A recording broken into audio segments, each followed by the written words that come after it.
ගම පුරා එකතු වන කුණු ප්‍රශ්නය සඳහා වගකිව යුත්තෝ කවරහුද? මෙවන් අවස්ථාවක පවා කුණු ගෙන යෑම ප්‍රතික්ෂේප කරනුයේ කාගේ වමනාවකටද?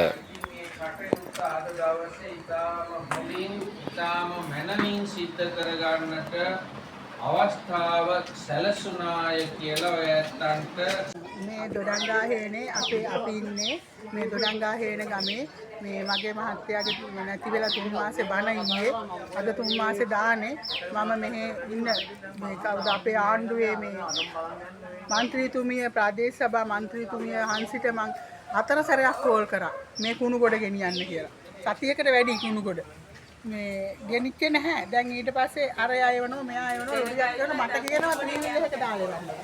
ත්‍රිවිල් එකක දාලා යවන්න නම් මේ රජයක් ඕන දාන්න.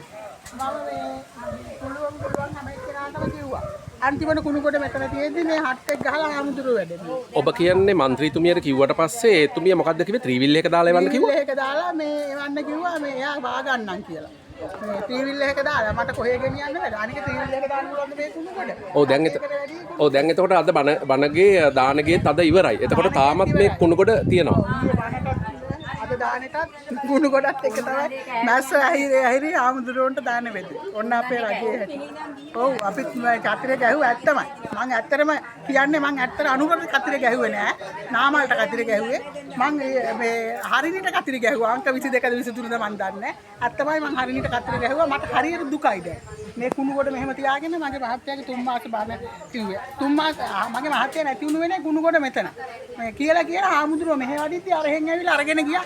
කෑ ගහනකොට මේ මිනිහ ගේනවා ගෙදරට කුණු කොට ගේ ඉස්සරහා කියලා. ඉතින් මේ බලන්න ඉතින් මේවා කලින් තිබුණ නැති දේවල් නේ. අත්තමයි මට නම් පිට වෙලා තියෙන්නේ. කිසිම කාලයක මේ වගේ දෙයක් උනේ නැහැ. නෑ මේ පාරේ ඔහොම කුණු ගෙර ගැහුනෙත් නෑ මේ පාරේ ඔය වගේ දෙයක් උනේත් නෑ. ඇත්තම මට නම් පිට වෙලා තියෙන්නේ. එක්කෝ මේ මොකක් හරි විසඳුමක් ගන්න ඕනේ. දැන් නම් ඇත්තම ඉවසුව ඇත්තටම ඇති. බලධාරීනි මේ ඔබේ අවධානය පිණිසයි.